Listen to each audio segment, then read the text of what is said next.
श्री स्वामी समर्थ महाराज की जय। अनंत कोटी ब्रह्मांड नायक राजाधिराज योगीराज अक्कलकोट निवासी आमच्या घरी निवासी जगद्गुरु श्री स्वामी समर्थ महाराज की जय। मी आपल्या चॅनलवर टाकलंय, पण परत एकदा बोलतेय की आपल्या चॅनलला आता सबस्क्राईब 26,000 झाले. कसं चॅनल सुरू झालं, कुठून सुरू झालं, का बाबांनी सुरू करायला लावलं, त्याचं काही कारण नव्हतं.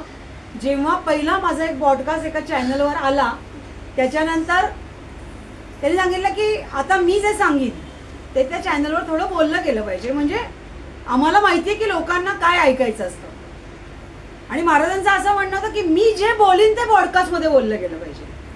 हा जो एक वेगळा संघर्ष म्हणू किंवा वेगळा विषय होता, त्याच्यामुळे महाराज म्हणले आपलं स्वतःचं चॅनल सुरू करायचं. आता आपल्याला असं वाटतं की जुन्या काळातले महाराज ते चॅनलविषयी कसं बोलतायत आणि हे चॅनल कशाकरता सुरू झालं. त्यांचा विषय फक्त कायम एकच असतो महाराजांचा की माझ्या विचारांचा प्रसार करा. आत्ताच्या माध्यमातनं ना तर जुन्या माध्यमातनं कुठलंही माध्यम असलं पाहिजे. आणि जेव्हा हे चॅनल आता सुरू करायचं असं जेव्हा ठरलं, त्यावेळेस त्या आम्ही व्यक्तीशी पण बोललो, कारण त्याचे खूपच जास्त सबस्क्रायबर होते की असं असं महाराजांनी आता आज्ञा दिली आपल्याला ते सुरू करायचे. तेव्हा त्यांनी मला असं सांगितलं की सगळे चॅनल काय बघत नाहीत लोक, आणि तुम्ही चॅनलवर टाकून टाकून काय टाकणार, तर फक्त आरती टाकणार. मी म्हणाला हा, आरती म्हणजे आता फक्त गुरुवारचं दर्शन एकच आरती आठवड्यातनं पडणार चॅनलवरती, बाकी काही पडणार नाही. बरं त्यात सबस्क्रायबर असतात, ते जॉईन होतात किंवा बाकीच्या काही गोष्टी असतात, हे डोक्यातही आलं नाही. फक्त महाराजांनी सांगितलं की माझ्या विचारांचा प्रसार करायचा, एवढाच मुद्दा त्याच्यासमोर महत्त्वाचा होता. आणि हळूहळू जसा कॅमेरा समोर आला तसं तसं महाराजांनी स्वतःहून बोलावून घ्यायला सुरुवात केली, आणि अनेक विषय आपल्याच या चॅनलच्या माध्यमातून बोलल्या गेले, मांडल्या गेले. अनेक महाराजांची उदाहरणं, कथा, लीला अशा सगळ्या या चॅनलच्या माध्यमातून सगळ्यांपर्यंत जाऊन पोहोचत होत्या. महाराजांच्या अनेक लीला अशा आहेत की ज्या म्हणजे सगळ्यांना माहिती आहेत, खूप साऱ्या लीला. पण काय काय महाराजांच्या अशा लीला आहेत की ज्या खरंच तुमच्यापर्यंत येऊन पोहोचल्या नाहीत. त्याचं कारण असं आहे, कारण महाराज जेव्हा प्रगट झाले तेव्हा फक्त ते डायरेक्ट अक्कलकोटमध्ये नाही गेले ना, ते पूर्ण भारतभर पूर्ण ठिकाणी फिरले. त्यांनी आपल्या अनेक लीला दाखवल्या. आणि ज्याला म्हणतात की फेमस होणं, तेव्हा महाराज एवढे फेमस नव्हते. ते नंतर नंतर हळूहळू जेव्हा लोकांना कळायला लागलं की ही शक्ती आपल्याला मदत करते, आपले संकट निराकरण करते, तेव्हा तेव्हा लोक स्वामींकडे जायला लागले. आणि मग हळूहळू जसं ते हे असं शब्दशः म्हणले की तेव्हा महाराजांची जास्त लोकांना ओळख नव्हती, आणि हळूहळू ते लोकांना माहिती व्हायला लागले. असे महाराज जेव्हा आपल्या लीला वेगवेगळ्या ठिकाणी करत होत्या, त्या सगळ्या लीलांचे दाखले आपल्याकडे नाही. अनेक लीला ज्या लोकांनी लिहिल्या त्या कशा शोधायच्या असं पण प्रश्न निर्माण झाला. आणि मग तेव्हा असं ठरलं की ज्यांनी ज्यांनी स्वामींच्या लीला अनुभवल्या आहेत, ज्यांना माहिती की स्वामींनी काय केलं ते असताना, त्यांनी आपल्या कथा, आपल्या लीला या लिहून पाठवा. हे मला आत्ता आठवायचं कारण आहे की इथे बसलेल्या आजींनी पण एक लीला लिहिली आहे. अजून महाराजांनी ती वाचायला तयार नाही, सांगितली नाही, ती कपाटातच ठेवल्या गेली, माहीत नाही. ते अजून त्या ह्याच्यात नाही आलंय की मला ती लीला ऐकायची. पण तेव्हा ती लीला त्या सगळ्या गोळ्या केल्या गेल्या, आणि त्यातनं निर्माण झाली बखर. इतक्या महाराजांनी अनेक लीला केल्या. आणि ज्या तुम्ही ऐकता गुरु लीलामृत पारायण, जर तुम्ही हे पोथी बघितली असेल, तिथे तर महाराज अक्कलकोटला आल्यावरच्या लीला आहेत. त्याच्या आधीच्या लीला कशा आणि कुठे ते अजून सापडणं फार अवघड आहे. एक नम्रता भट्टाई म्हणून होत्या, त्यांनी तर प्रचंड ग्रंथ महाराज ज्या ज्या ठिकाणी गेले त्या त्या ठिकाणी जाऊन त्यांनी ते ग्रंथ लिहिलेले आहेत. आता त्या नाही आहेत, पण अशी मेहनत, महाराजांच्यावरचं असलं उदांड प्रेम आताच्या काळात पण बघणं फार कठीण आहे. आणि योगायोगाने काही त्यांच्या गोष्टी या वाचल्या गेल्या, समजल्या गेल्या, ऐकल्या गेल्या.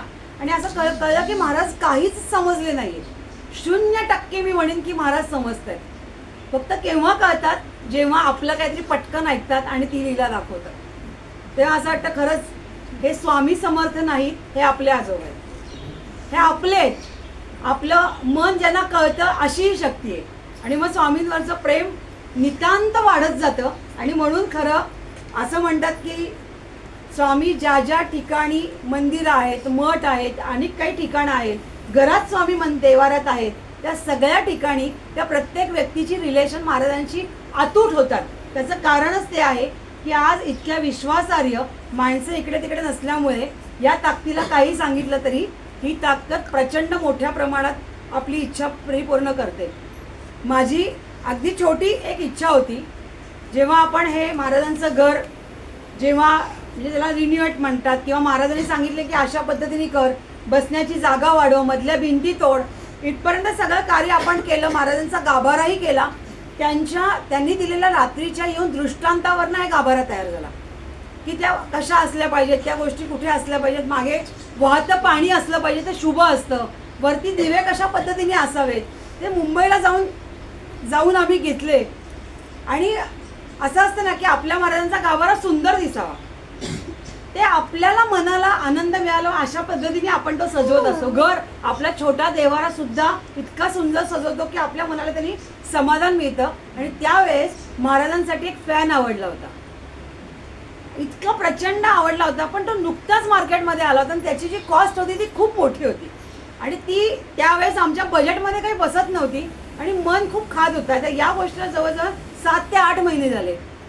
आणि नंतर आम्ही मग आणला आणि आत्ता जो गाभाऱ्यात फॅन बसवला तो बसवून टाकला.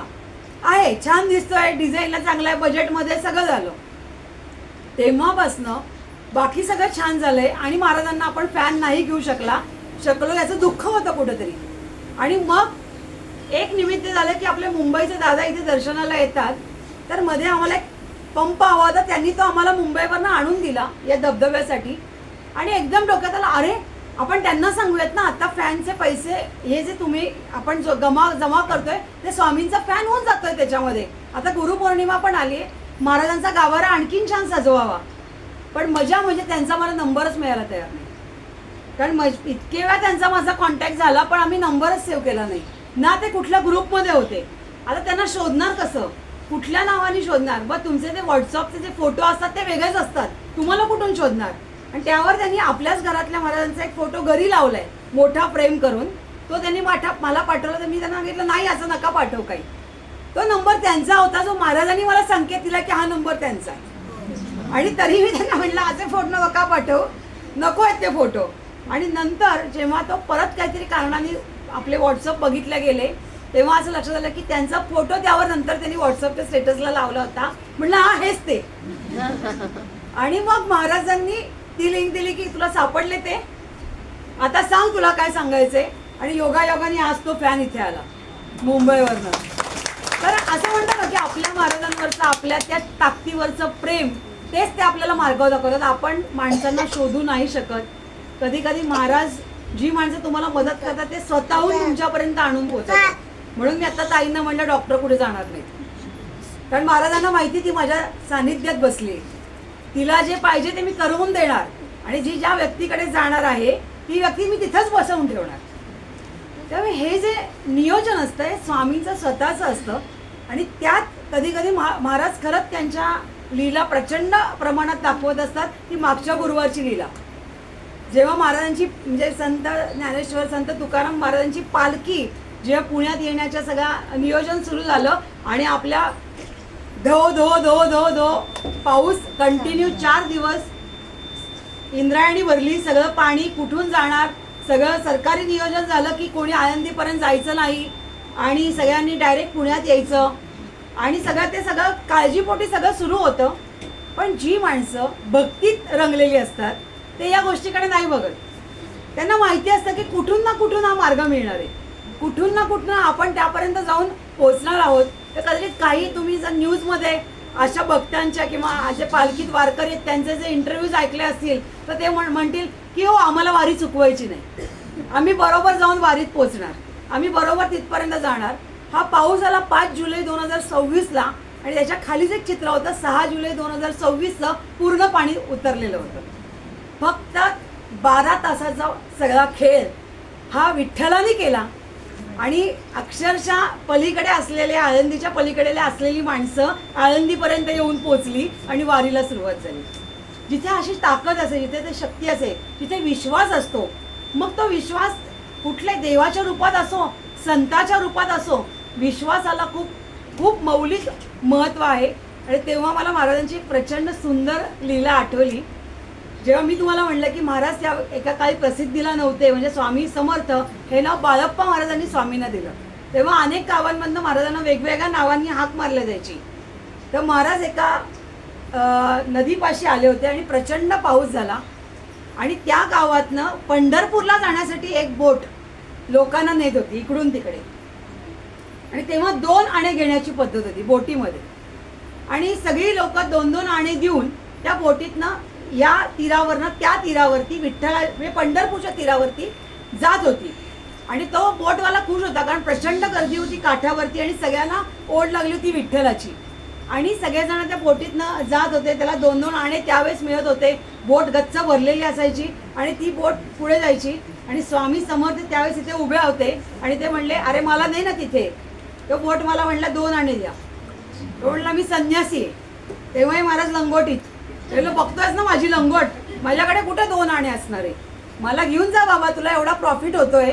प्रॉफिट म्हणजे मी शब्द वापरते प्रॉफिट, पण एवढं तुला सगळं होतंय, छान सगळं चाललं आहे, तर तू मला घेऊन जा तिथे.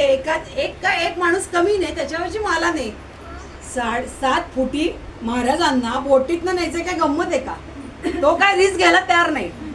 तो एकेकाला न्यायचा, पण तो एकाच हट्टाला पोचला होता की मला 2 आणे द्या, मी तुम्हाला घेऊन जातो. अशा 5 ते 6 फेऱ्या त्या माणसाने इकडून तिकडे मारल्या. खुश झाला. आता त्यांनी सांगितलं, त्यांनी हे दिलं की आता ही शेवटची फेरी, यानंतर मी कोणालाही नेणार नाही, कारण आता संध्याकाळ होत आली आहे, आता या नदीवरच्या फेऱ्या थांबणार आहे. आणि मग महाराज म्हणले, आता मला तरी नाही रे, ही शेवटची फेरी आहे, 2 आणे. तेवढे विचारा तुमच्या वतीने कोणी 2 आणे द्यायला तयार आहेत का?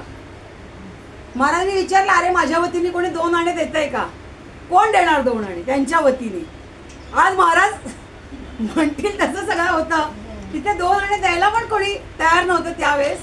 आणि तो म्हणला, बघा देते का कोणी? नाही देते ना, चला मी चाललो, ही शेवटची फेरी, तुम्हाला काय करायचं म्हणे, तिथे येऊन इथेच बसा म्हणे. आणि ते महाराज किनाऱ्यावरच राहिले आणि सगळी लोक उरलेली त्या बोटीतनं पंढरपूरच्या दिशेने निघाली. विठ्ठलाचा गजर शेवटच्या त्या बोटीमध्ये चालू होता आणि बोट पुढे पुढे चालली होती. आणि महाराज खूप सुंदर हसले, असा उल्लेख आहे त्याच्यामध्ये. आणि महाराज हळूहळू त्या नदीच्या पात्रावरून चालायला लागले. हळूहळू पावलं टाकत ते पुढे जायला लागले. पण पहिल्यांदाच महाराजांना ते करता आलं असतं ना. पण ही लीला महाराजांची आघात होती. ही शेवटची पोट गेल्यानंतर महाराज त्या नदीवरनं चालायला लागले. जेव्हा पाणी खळखळत होतं, पाण्याचा जोरात आवाज होत होता आणि पावसाचा पण थोडं झिरमीर चालू होती.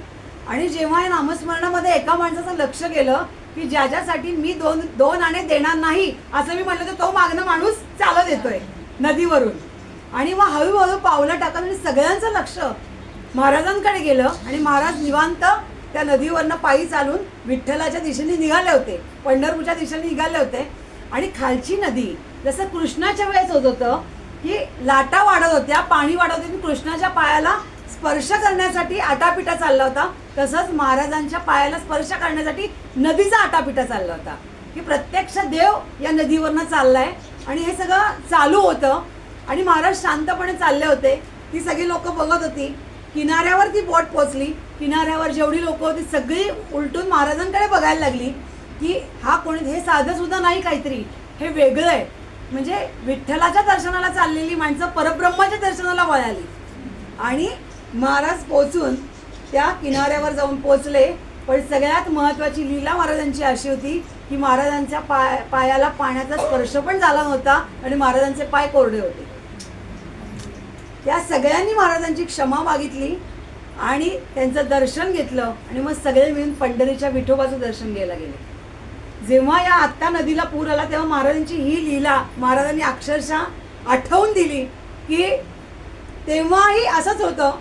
तेव्हा उलट सोयी कमी होत्या, अनेक गोष्टी होत्या. आज एवढे उंच तुम्ही ब्रिज बांधता, त्याच्यावरून पाणी जातं. म्हणजे ही कोणाची लीला आहे? तर निसर्गाची लीला आहे. माणसाने काही केलं तरी जिथे ज्या गोष्टी घडायच्या असतात त्या माणसाच्या ताकदीवर नाही तर परमेश्वराच्या नियतीच्या ताकदीवर त्या घडत असतात. त्यामुळे तुम्ही सगळ्यांनी लक्ष ठेवा. आणि आम्ही याच्यातनं एक चांगला धडा शिकलो की निसर्ग काय तुम्हाला हिंट देतोय हे कधी विसरू नका. कायम नतमस्तक व्हा त्या निसर्गाच्या प्रत्येक गोष्टीला. तो पाऊस असो, ऊन असो, थंडी असो किंवा येणारे एक वाऱ्याची झुळूक असो किंवा काहीही जे निसर्गातनं येतं. ऑक्सिजन आहे, कार्बन डायऑक्साईड आहे, असं काहीही त्या प्रत्येकाला नतमस्तक होण्याची आपल्याला नितांत गरज आहे. कारण आपल्याला वाटतं आपण जगतोय, तर नाही, निसर्ग आपल्याला जगवतोय म्हणून आपण जगतोय.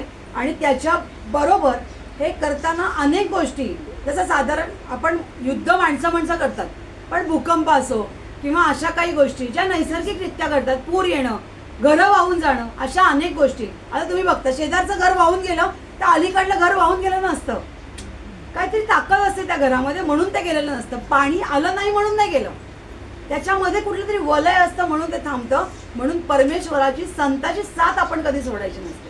ती ताकद जी परब्रह्माची असते ती कधी सोडायची नसते.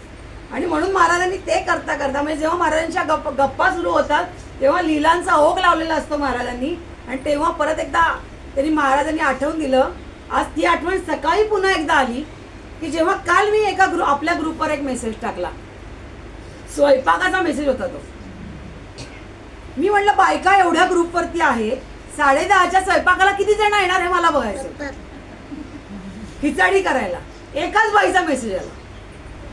त्यांनी फक्त येऊन ती खिचडीला त्यांनी 10:30-11 वाजता येऊन त्यांनी ते केलं. तुम्ही सगळे घरात असता बऱ्याच, पण ते म्हणजे रिकामे असता असं नाही मी म्हणणार, पण तुम्ही घरात असता. तुम्हाला जर त्याचं काही वेळेचं जर काही नियोजन जमत असेल तर नक्कीच महाराजांचा प्रसाद करणं ही फार मोठी गोष्ट आहे. तुम्ही येऊन तो प्रसाद करू शकता. 2 भांडी 1 भांडी जी काही खिचडीची लावणं आहे गरजेचं, ते अत्यंत महत्त्वाचं आहे. त्याच्यामध्ये पण फार मोठा आशीर्वाद आहे. आणि काल जेव्हा तो मेसेज टाकला त्याच्यानंतर मी महाराजांच्या इथे बसूनच त्या मेसेजच्या रिप्लायची लोकांची वाट बघत होते. आणि त्याच्यानंतर महाराज म्हणले, तुला आणखीन एक माझी लीला आठवून देतो, ते जनाबाईची लीला. रोज माझ्या सेवेत हजर असलेली जनाबाई कुठली कारणं मला सांगायची नाही. माझ्या कुटुंबात काय अडचणी आहेत का, माझ्या अमक्यात, माझ्या सेवेला हजर म्हणजे हजर, त्यातलं कुठलंही कारण कधी जनाबाईंनी सांगितलं नाही. फक्त तिला एकच ओढ होती, पंढरपूरला जायची, विठुरायाचं दर्शन घ्यायची. आणि ती वारी मात्र जनाबाई कधी चुकवत नव्हती. आणि तेव्हा फक्त महाराजांची परवानगी घेऊन ती जनाबाई त्या पंढरपूरच्या वारीला जायची. आणि तेव्हाही असा मुसळधार पाऊस झाला, जनाबाईला जाता नाही आलं. तिला खूप वाईट वाटत होतं की आता माझी वारी चुकतीये. तेव्हा प्रत्यक्षात महाराजांनी तिला विठ्ठल रूपात दर्शन दिलं. जर ब्रह्मांडाचा नायक सर्व ठिकाणी आहे तर आपण कसली कारणं सांगतोय. मला वेळ नसतो, माझं मॅनेजमेंट होत नाही, माझ्या घरात आहेत, माझी छोटी मुलं आहेत, मोठी मुलं आहेत, अमकं आहे. बंद तर कधी संपणार नाही, काम कधी संपणार नाही. पण कामातला वेळ काढून स्वामींच्या सेवेला येणं, त्यातला आनंद घेणं, त्यांचं दर्शन घेणं, त्यांच्या सानिध्यात राहणं, त्यांच्या वास्तव्याला राहणं, ही सुद्धा खूप आनंदाची आणि मोठी गोष्ट आहे. जेव्हा जेव्हा मी माझ्या या तुम्ही बसला तिथे जेव्हा फिरते तेव्हा माझं एक वैयक्तिक काही काम चालू असतं. पण मी जेव्हा गाभाऱ्यामध्ये महाराजांच्या येते असं वाटतं इथनं कधी उठूच नाही, इथून कुठून हलूच नाही. इतकी सेफ जागा दुसरी कुठली असूच शकत नाही, इतकी आनंद देणारी दुसरी जागा कुठली असूच शकत नाही. पण महाराज म्हटलं ते तुझं गाभाऱ्यात बसायचं तुझं काम नाही. तुझं काम काय आहे, हे सगळं व्यवस्थित करणं आणि माझं जेव्हा भक्त येतील त्यांची पहिलं सोय लावणं. तर हे जेव्हा महाराज असं कार्य देतात तेव्हा मला असं वाटलं, अरे हे छान लागलंय. आता हे कपाटातल्या वस्तू चांगल्या लागल्यात बरं का. आता आम्ही जास्त, आता बघा ताईंनी आज अजून एक भांडं आणून दिलं मोठं 9-10 किलोचं. तर असं जेव्हा कार्य सुरू होतं आपलं की आता आणखीन भात मोठा, जेव्हा भांडं येतं त्याची पॉझिटिव्हिटी काय, तर अजून बघता येतील तर त्यांना कुठं कमी पडू देऊ नका. जेव्हा हे कार्य वाढतं तेव्हा त्या सगळ्या महाराजांनी एकमेकांना जोडलेले हातही वाढायला पाहिजे. त्यामुळे मी आता हे टाकलं, पुढच्या वेळेस पण मी परत एकदा टाकणार. जोपर्यंत एक रुटीन लागत नाही तुमच्या सगळ्यांचं की येऊन इथे करणं, काय भात असतो किती वेळ लागतो करायला, अजिबात नाही. सगळे लोक 10:30-11 हे सुरू करतात आणि जवळजवळ सगळ्यांचा 2:30 ते 3 हा प्रसाद उरकलेला असतो. कसर कुठे असते, पुढच्या प्रसादाची, जेव्हा लोक वाढत जातात. आणि ती कुठे लागली होती तर मागच्या गुरुवारी, जेव्हा आपण बाहेर प्रसाद नेऊन ठेवला होता. किती भक्त येऊन खाऊन जात होते माहिती नाही, वारकरी लोकांनी किती खाल्लं माहीत नाही, पण देण्याचा जो प्रचंड आनंद होता तो खूप मोठा होता. कारण आपण सगळ्यांनी मिळून जे वारकऱ्यांना वाटलं, बिस्किट असो, पाणी असो, जे काही 3-3, 4-4 हजार बाटल्या वाटल्या, काय प्रसाद वाटला, जे होतं त्याच्यावर आपली महाराजांची नेहमीची खिचडी पण त्यांच्यापर्यंत जाऊन पोचत होती. हे सगळं महाराजांच्या लीलेचा खेळ आहे. हा तुम्ही आम्ही ठरवलेला टायमिंगचा खेळ नाही. त्यामुळे जेवढा वेळ आयुष्यातला निदान तुम्हाला शक्य आहे तेवढा महाराजांच्या सेवेला देणं ही नितांत गरजेची गोष्ट आहे. जसं कधी कधी म्हणतात की हुशार आणि समंजस विद्यार्थी नेहमी समोर बसलेले असतात आणि शिक्षकांचं लक्ष त्यांच्याकडे आधी असतं, असं गमतीत म्हणलं जातं. डब्बा मुलांकडे तेवढंच लक्ष असतं शिक्षकांचं, आणि महाराजांचं तर डब्बा मुलांकडे असतंच असतं. पण हे सगळं जुळवून आणणं, आणि एवढा मोठा आपला जो समूह आहे, आज तर यूट्यूब चॅनलवर आपण 26,000 लोक आहोत. तिथे तर मी अजून काहीच बोलले नाहीये की प्रसादाच्या संदर्भात, कारण आपली रेग्युलर येणारीच माणसं 2,000 आहेत. 2,000 मधले 20 लोक पण तयार झाली नाहीत. हा 2 जेंट्स तयार झाले की मला खिचडी शिकायची. हा आम्हाला खूप पॉझिटिव्ह भाग वाटला की आम्हाला खिचडी शिकवा, आम्हाला त्या सेवेमध्ये यायचंय. तर हे जे आहे ना, हे करणं नितांत गरजेचं आहे. कारण सगळाच वेळ आपल्यासाठी नसतो, काही वेळ आपल्या गुरुसाठी असतो, आणि तो देणं खूप मौलिक गोष्ट आहे. म्हणूनच आयुष्यात होणारे एवढे प्रचंड बदल किंवा येणारी मोठी संकटं ही तारली जातात जेव्हा आपण जास्तीत जास्त देवाच्या, स्वामींच्या, गुरुच्या, संतांच्या म्हणू, परमेश्वराच्या म्हणू, कोणाच्या तरी सानिध्यात विश्वासाने असतो. 10 गुरु बदलू नये.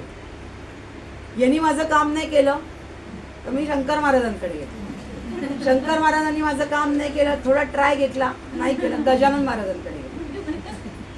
तुम्ही ट्रायल एरर देवाला करू नका.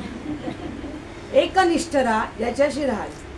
एकनिष्ठ कसं राहायचं असतं माहिती आहे? एकच वाक्य, तुम्ही जे कराल ते माझ्या चांगल्यासाठी असेल.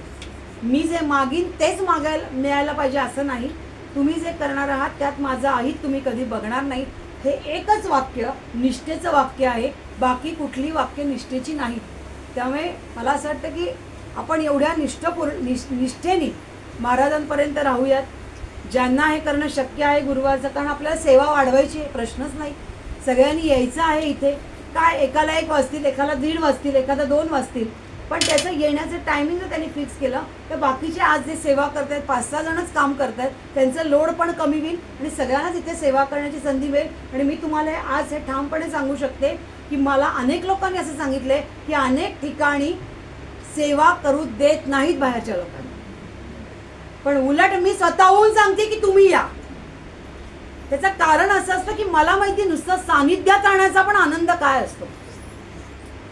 आनंद म्हणजे प्रचंड असतो. न मागताही खूप गोष्टी मिळतात. इथे उभे राहणारी एक मुलगी जी कित्येक काळ इथे सेवेला होती आणि काही नाही, नुसता कुठले कोर्स करत होती, काहीतरी चालू होतं, काय करावं कळत नव्हतं, आणि महाराजांनी तिला असा कोर्स दिला की तिला 20 दिवसामध्ये नोकरी लागली. सेवा करत तिथे उभं राहून तासनतास तिला नोकरी लागली. आता ती तिच्या त्या नोकरीच्या कामात गेली. पण हे जे असतं ना की महाराजांच्या सानिध्यात राहणं, जेवढा वेळ तुम्ही आहात ते मनापासून असणं, ही खूप मोठी ताकद. ही सगळी आठवून दिली ती वारकऱ्यांनी. त्यांची एकनिष्ठता, प्रामाणिकपणा आणि अनेक गोष्टी. कोणी काही करो, मी जाणार म्हणजे मी जाणार. आत्ताही चाललेत हळूहळू. आपण वाट बघतोय शनिवारची, एकादशीची, आणि ते वाट बघतायत विठ्ठलाची. हा खूप मोठा फरक या सगळ्या ह्याच्यामध्ये आहे. पण म्हणजे माझी स्वतःची खूप प्रबळ इच्छा आहे. मला माहिती नाही महाराज नियोजन कसं करतायत, पण एकादशीला ज्या लोकांना गुरुवारी अभिषेक करता येत नाही काही नोकरी धंद्यामुळे, त्या लोकांना आपण शनिवारी एकादशीच्या शुभमुहूर्तावर आपण अभिषेक करण्याचा विचार करतोय. स्वामींनी पुढे जाऊन आज्ञा दिली आणि नियोजन केलं तर आपण तो 1 तास हा अभिषेकासाठी ठेवणार आहोत असं आपण ठरवतोय. त्यानंतर लगेचच आपल्या गुरुपौर्णिमेची तयारी सुरू होईल. ती म्हणजे आता ती सुरू झालेलीच आहे आमच्या दृष्टीने, कारण आम्हाला गुरुपौर्णिमा अत्यंत वेगळ्या पद्धतीने यावर्षी करायची मनोभावे इच्छा आहे. ती महाराजांनी कसं म्हणजे हट्ट आहे आमचा महाराजांकडे की महाराज आम्हाला ते करायचंच आहे. आता महाराजांनी पाऊस पाडायचा का नाही हे महाराजांच्या हातात, कारण दरवर्षी गुरुपौर्णिमेला पाऊस येतो आणि आपलं सगळं नियोजन हे महाराजांच्या घराभोवती आहे. त्यामुळे महाराजांनी सगळी लीला त्यांच्या चरणी आपण त्यांना विनंती करतो की ती त्यांनी चांगल्या पद्धतीने करावी आणि त्यांचं गुरुमधलं आपली विलीनता त्यांनी वाढवावी. तर ही स्वामींचरणी आपली प्रार्थना आहे. त्यामुळे कधी महाराजांच्या सेवेला काही कारणांनी बोलवलं गेलं तर निश्चितपणे या. थोडा वेळ तरी आपल्या आयुष्यातला त्याच्याकरता देणं नितांत आपण आहोतच. आपल्याला असं वाटतं आपण आपल्यासाठी जगतोय, नाही, आपल्याला जगवल्या जाते. आणि जे कार्य तुम्ही म्हणता मी करते किंवा करतो, आपण आपलं कार्य कुठलंही, मला माझ्या एज्युकेशनवर नोकरी मिळाली, माफ करा, तुम्हाला तुमच्या एज्युकेशनवर नोकरी नाही मिळाली. ती आधीच ठरवली होती की तुला काम कुठलं द्यायचं आणि तुझी नोकरी कुठे असणार आहे, तुझं शिक्षण कुठे असणार आहे. हे सगळं नियोजित असतं जेव्हा तुम्ही वरनं खाली येता. कारण ही लिहिलेली भाकितं ही एका जन्माची नाही तर 7 जन्माला एकमेकांना बांधलेली असतात. त्यामुळे त्याच्यावर तर बोलण्यासारखं खूप काही आहे, पण निदान साधं आणि सोपं एवढंच आहे की कुठल्याही संताला, ज्या आपल्या गुरुला खास करून कधीही दुरावू देऊ नका. असं म्हणतात, गुरु तुम्हाला मार्गदर्शन दाखवत नाही तर त्याच्या मार्गावर तुम्हाला चालवतो. आणि त्याच्या मार्गावर चालणं म्हणजे आपण नेहमी म्हणतो की आपण पादुकांचं दर्शन घेतो, तर पूर्वी लोक वाळूवर उरलेल्या ठसांचं दर्शन घेत होते. का तर त्या चालीवर अनेक लोक तुम्ही बघितलं असेल, काही याच्यात असे हे पण आहेत की त्या पावलांवर पाऊल ठेवून लोक चाललेली आहेत आणि गुरु हे काम करतो. म्हणून गुरुनी सांगितलेली प्रत्येक गोष्ट ही अत्यंत मनाने प्रेमाने केली पाहिजे. आणि खरंच आपल्याकडे जे संस्कार आहेत किंवा संस्कृती आहे किंवा परंपरा आहे त्याच्यातनं खूप काही गोष्टी शिकण्यासारख्या आहेत. म्हणजे नंतर दुसऱ्या दिवशी आपल्याकडे वारकरी इथे आले होते जेवायला वगैरे. आम्ही आमच्या पद्धतीने जेवढं काही छान करायचा प्रयत्न केला होता तो आम्ही केला, पण ते सगळ्यात जास्त जेवणापेक्षा सगळ्यात जास्त रममाण झाले ते भजन म्हणण्यात. त्याचा व्हिडिओ आम्ही टाकतोय आता. पण इतके रमले की 2-2.5 तास कसे संपले आम्हालाच कळले नाही. ते जेवलेच 3:30 वाजता. आणि दुसऱ्या दिवशी सकाळी ते पंढरपूरला जाण्याच्या मार्गावर म्हणजे सासवडला जाण्याच्या मार्गावर होते. पण इतकं त्यांचं विलीनता होती की ते जेवणासाठी निघालेच नव्हते. ते फक्त निघाले होते त्या ओढीनी आणि हे संस्कार केले होते किंवा मार्ग दाखवला होता संत ज्ञानेश्वर महाराजांनी, संत तुकाराम महाराजांनी, एकनाथ महाराजांनी. या सगळ्या लीला तिथनं इथं आल्या आणि आपल्याला ते समजणं खूप अवघड आहे. म्हणून आपले या काळातले थोडेसे ज्या पैशावर सोपं म्हणू ते महाराज जे आपल्या कुठल्याही काळामध्ये आपल्याला ॲडजस्ट करून घेतात. खरंच ॲडजस्ट करून घेतात.